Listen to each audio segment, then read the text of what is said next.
Você não fez nada extraordinário. Não construiu uma versão cuidadosamente calculada de si mesmo para ser inesquecível. Não escolheu suas palavras como quem arma uma armadilha.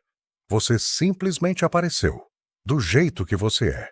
E isso foi o suficiente para desmontar algo em alguém que tinha passado anos inteiros aprendendo a não ser desmontado. E aqui está o que a psicologia de Jung leva décadas documentando. A perturbação silenciosa que você causou não é sobre atração. Nunca foi apenas sobre atração. É sobre o que você tocou neles que eles não sabiam que ainda existia. E isso, esse movimento invisível por baixo da superfície, é o que este vídeo vai nomear com precisão.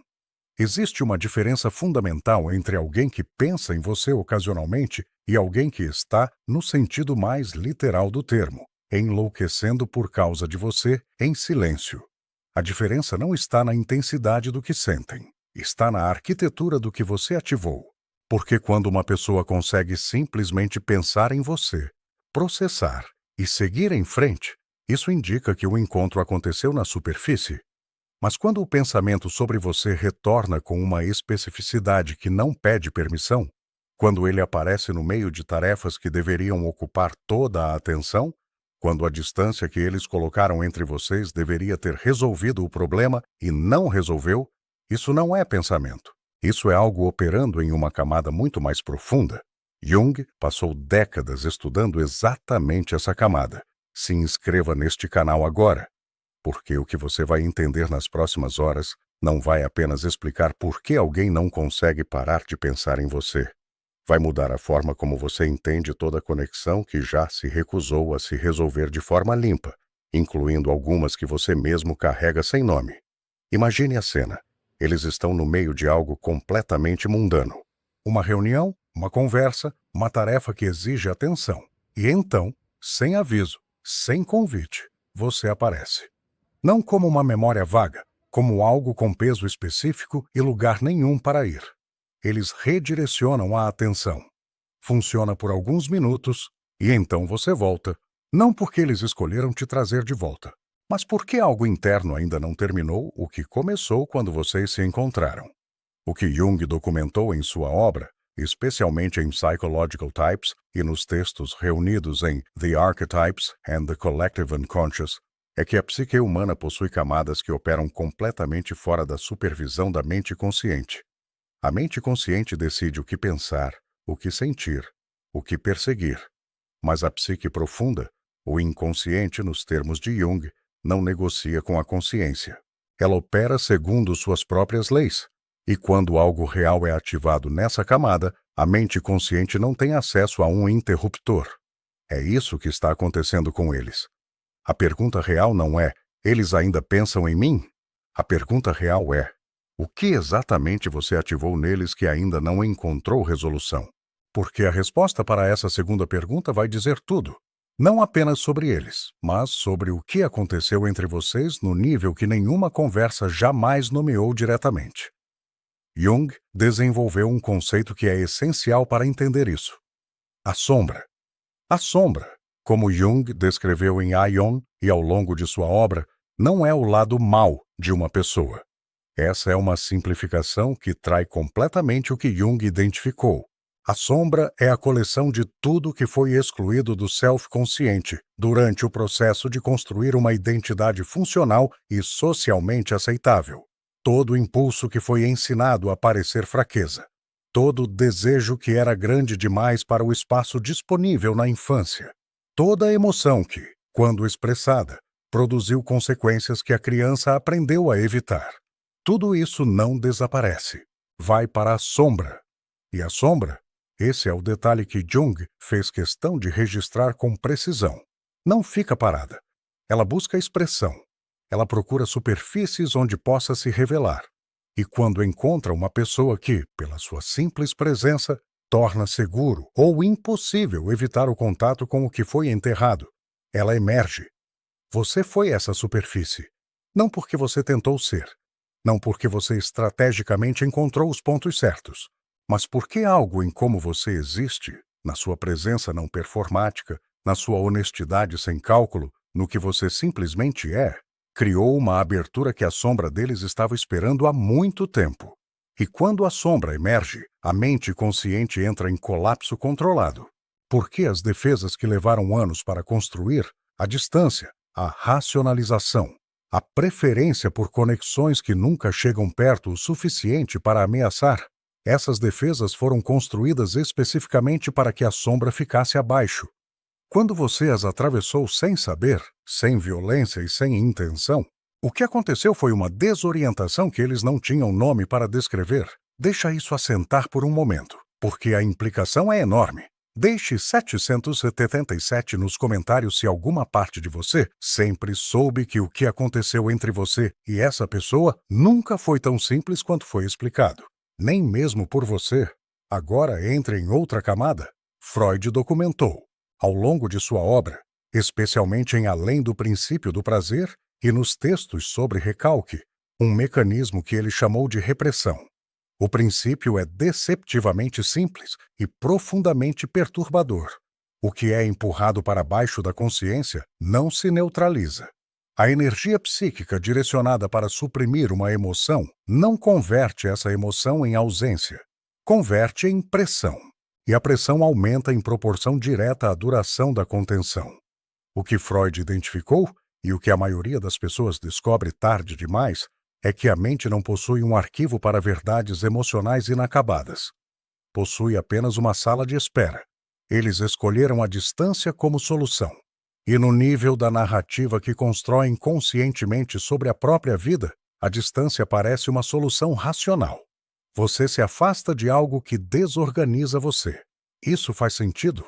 O problema que Freud documentou com uma precisão que ainda incomoda, é que a distância funciona apenas para o que já foi processado. Para o que não foi processado, a distância apenas muda o endereço. A emoção não se dissolve. Ela se muda para dentro. E de dentro, ela trabalha com uma eficiência que a proximidade nunca permitiu. Porque a proximidade ainda dava à mente consciente algo para fazer: reagir, defender, redirecionar. A distância remove essa possibilidade, e o que resta é apenas a emoção, sem lugar para ir, sem estímulo externo para atribuí-la, acumulando pressão de forma silenciosa e constante. Isso explica o paradoxo que talvez você já tenha sentido na situação. Por que alguém que se afastou parece, às vezes, mais presente do que quando estava próximo? Porque a distância não removeu o conteúdo, apenas removeu a saída. Se você está passando por isso agora e quer entender o que está acontecendo na sua situação específica, a alma Jung foi criada para isso. Você conta a ela o que está vivendo, com todos os detalhes, e ela responde sobre o seu caso, não sobre relacionamentos em geral. O link está no primeiro comentário fixado. Agora vem algo que muda o enquadramento inteiro. Jung descreveu um mecanismo que ele chamou de projeção, documentado em detalhes em A Prática da Psicoterapia e em textos reunidos em A Dinâmica do Inconsciente. A projeção, nos termos precisos de Jung, acontece quando aspectos do self que não foram integrados, que pertencem à sombra, são percebidos não internamente, mas externamente, em outra pessoa. O que isso significa em termos concretos? Eles não estão mais respondendo completamente a você como você é. Eles estão respondendo ao que você representa, a um espelho no qual aspectos deles mesmos, que foram rejeitados e enterrados, apareceram de forma súbita e insuportavelmente clara. Esse é o detalhe que Jung fez questão de registrar com cuidado. Quanto mais profundamente uma pessoa suprimiu aspectos de si mesma, mais ela requer uma superfície externa para projetar o que não consegue carregar internamente. E quando a projeção acontece com intensidade total, o resultado não é aproximação. O resultado, frequentemente, é afastamento, porque o que eles enxergam em você agora não é algo externo e seguro, é algo interno e inacabado. E a única forma que encontraram, até agora, para manter a estrutura da identidade que construíram, a identidade que mantinha tudo isso organizado e enterrado, foi se afastar da superfície na qual a sombra se revelou. Mas afastamento da superfície não resolve a projeção. A resolução da projeção exige integração. E integração O processo que Jung chamou de individuação não acontece por decisão consciente. Acontece por confronto. E o confronto, neste caso, é você. Escreva 444 nos comentários se parte do que este vídeo revelou até aqui é algo sobre você mesmo, não apenas sobre eles. Aqui é onde a perspectiva vira completamente. Porque até este ponto, o roteiro falou sobre o que está acontecendo com eles, sobre os mecanismos que os fazem voltar, sobre a sombra que você ativou, sobre a repressão que acumula pressão, sobre a projeção que transforma você em espelho de algo que eles não integraram. Mas existe uma pergunta que o conteúdo inteiro estava construindo em direção, e que a maioria das pessoas nunca chega a fazer. Por que você? Não no sentido de o que há de especial em mim, no sentido mais preciso e mais difícil. Por que essa conexão específica ativou essa profundidade específica neles? Por que não outras conexões que tiveram? Por que o encontro com você produziu esse tipo de desordem interna que todas as outras interações não produziram? Jung, especificamente em seus escritos sobre o conceito de ânima e ânimos em Aion, oferece uma direção de resposta, não como resposta mágica ou destinada, mas como mecanismo documentado. As conexões que nos perturbam mais profundamente tendem a ser aquelas em que reconhecemos, de alguma forma, algo que pertence ao nosso próprio material não integrado. A perturbação não é acidental. Ela é proporcional à proximidade entre o que a outra pessoa representa e o que ainda não foi enfrentado internamente. Em termos diretos, você os perturbou dessa forma específica porque você carrega, de alguma maneira, algo que pertence ao que eles precisam enfrentar em si mesmos. Não como missão, não como destino, como dinâmica psicológica documentada. E aqui, o espelho começa a apontar em outra direção. Porque se o que os perturbou foi o que você representa, a pergunta inevitável é: o que essa conexão representa para você? O que você enxergou neles que pertence ao seu próprio material não integrado? O que a perturbação que você também carrega, porque você está neste vídeo, e isso diz algo, está tentando revelar sobre você? Jung descreveu o processo de individuação em O Eu e o Inconsciente, não como escolha, mas como inevitabilidade. A psique se move em direção à integração de forma que ultrapassa a resistência consciente. E os encontros que mais nos desorganizam tendem a ser justamente os que a psique escolheu como catalisadores desse processo. A desordem que você sente ao redor dessa conexão? Ela não é apenas sobre eles. Nunca foi apenas sobre eles. Deixe 111 nos comentários se algo em você está se soltando agora. Algo que foi mantido fechado por muito tempo, e você ainda não tem um nome para o que é. Existe um momento, e você provavelmente já conhece esse momento, em que a distração falha completamente, quando a tela não segura a atenção, quando a conversa com outra pessoa acontece na superfície, enquanto algo embaixo está inteiramente em outro lugar, quando o único conteúdo que existe no espaço interno é exatamente o que foi mais cuidadosamente evitado. Para eles, esse momento acontece com você como o conteúdo, mas o que Jung documentou e o que este vídeo foi construindo em direção desde o começo é que nesses momentos de falha da distração, o que emerge não é fraqueza, é o inconsciente exercendo sua função primária, mover a psique em direção ao que precisa ser integrado. O silêncio que eles mantêm sobre isso não é vazio. Nunca foi vazio.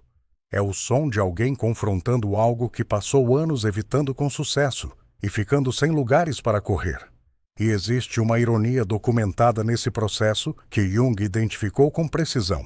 Quanto mais uma pessoa tenta suprimir o que foi ativado, mais a energia psíquica direcionada à supressão alimenta exatamente o que está sendo suprimido. O esforço de não pensar em você consome a mesma energia que poderia ser usada para processar o que você representa. E sem processamento, não há resolução, apenas acumulação. Esse é o mecanismo pelo qual alguém pode enlouquecer silenciosamente por causa de outra pessoa sem jamais admitir, para si mesmo ou para qualquer outro, que está enlouquecendo. A estrutura inteira foi construída para não precisar admitir isso. E aqui está o que tudo isso diz sobre você. Não como conforto, como precisão. Você ativou algo real em alguém. Isso não acontece por acidente. Não acontece com todas as pessoas. Acontece quando existe correspondência, quando o que você carrega, o jeito que você existe, algo na sua presença não calculada, encontra algo na psique de outra pessoa que estava esperando por uma superfície onde pudesse aparecer. Isso não é poder, não é manipulação. É correspondência psicológica. Um fenômeno que Jung passou a vida documentando e que acontece independentemente da intenção de qualquer um dos envolvidos. Mas existe a outra direção desse espelho. Se você chegou a este vídeo carregando essa conexão, se você está aqui porque algo nessa situação ainda não se resolveu dentro de você, então a perturbação que você sente também tem uma função. Ela também está apontando para algo que pertence ao seu próprio processo de individuação, para algo em você que a conexão ativou e que ainda não recebeu o nome completo. O que essa pessoa representou para você? Não o que você quis que representasse. Não o que deveria ter representado. O que de fato representou, nos momentos mais honestos, quando a racionalização estava silenciosa o suficiente para você ouvir o que estava embaixo? Isso não é uma pergunta retórica. É a pergunta real. Por que a clareza que você adquiriu ao longo deste vídeo sobre o que acontece psicologicamente quando alguém enlouquece silenciosamente por causa de outra pessoa, sobre a sombra, sobre a repressão, sobre a projeção, sobre o processo de individuação? Essa clareza não é apenas sobre eles. É um mapa. E o mapa aponta para dentro de você com a mesma precisão que aponta para dentro deles. A mudança mais significativa que este vídeo produziu não aconteceu neles. Aconteceu em você. Neste momento no que você agora consegue ver com precisão que antes aparecia apenas como confusão ou peso sem nome. Essa clareza é sua. Ela não precisa da participação deles para ser real. Nada nesta conexão foi desperdiçado. Não há confusão, não há espera, não o peso de carregar algo que não encontrava resolução. Tudo isso construiu algo em você que não existia antes. Algo que sustenta. E você agora enfrenta a mesma escolha que eles enfrentam, mas de uma posição diferente. A posição de alguém que entende o que está operando. Você pode usar o que isso revelou para se mover em direção a algo mais honesto do que o que existia antes. Ou pode recuar para o familiar. A diferença entre esses dois caminhos não é o que eles decidem. É o que você decide. Você mereceu entender isso. Não como conforto, como verdade. O tipo que não suaviza com o tempo, mas que, quando finalmente visto com clareza, para de precisar ser. Eu sei que você chegou ao final deste vídeo e os pensamentos não pararam. Ainda existe aquela pergunta por baixo de tudo. Mas o que isso significa para a minha situação específica? Eu criei a alma Jung para exatamente este momento. Você conta a ela o que está vivendo, com todos os detalhes, do jeito que aconteceu. E ela responde sobre o seu caso. Não sobre relacionamentos em geral, sobre o seu. Sem julgamento. Ela está disponível agora. O link está no primeiro comentário fixado.